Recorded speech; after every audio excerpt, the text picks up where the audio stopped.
Justin Trudeau, आ गई अकल ठिकाने आपको? हो गए ना हिट विकेट, देना पड़ गया ना इस्तीफा। कनाडा के राजनीति में तो ये उम्मीद से भी बड़ा झटका था। क्या शानदार ड्रामा था। एक प्रधानमंत्री जो अपने ही गलियों में रास्ता भटक बैठा है और खुद सेल्फ गोल कर बैठा है।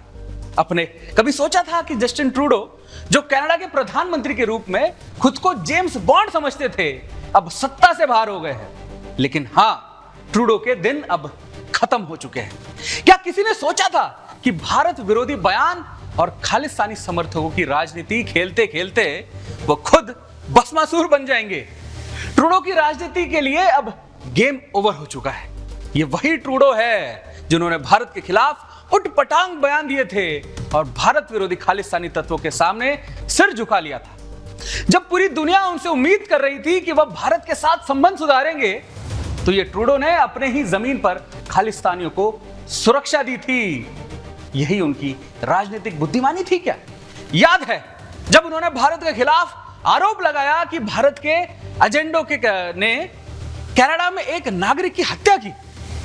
क्या ट्रूडो को यह एहसास नहीं था कि ऐसे बयान से न सिर्फ कनाडा के भारत के साथ रिश्ते खत्म होंगे, बल्कि पूरी दुनिया में उनकी कूटनीति पोजीशन भी कमजोर हो जाएगी?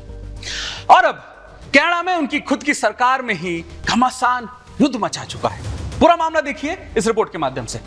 भारत से पंगा, खालिस्तानी प्रोपेगेंडा, ट्रंप का कोप, आंतरिक कलह और घटती लोकप्रियता, इन 5 कारणों ने जस्टिन ट्रूडो के राजनीतिक करियर का फाटक बंद कर दिया है।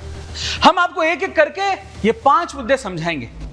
क्या ये वही ट्रूडो है जो अपने देश के प्रधानमंत्री बनकर भारत के खिलाफ लगातार बयानबाजी करते रहे?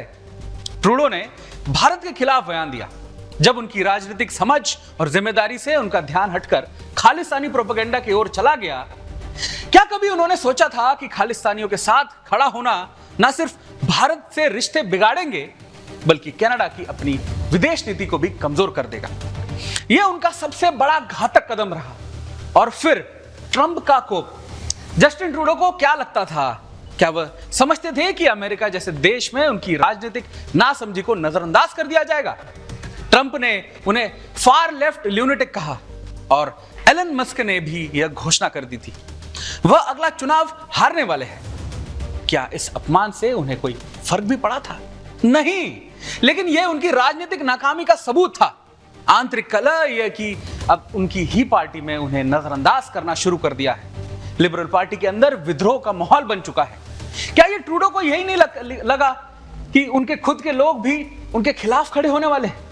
उन्होंने खुद अपनी सत्ता को ढहने की स्थिति में पहुंचा दिया था। पार्टी के सांसदों ने एक मीटिंग में यह तय कर लिया था कि अब ट्रूडो को अपने पद से इस्तीफा दे देना चाहिए।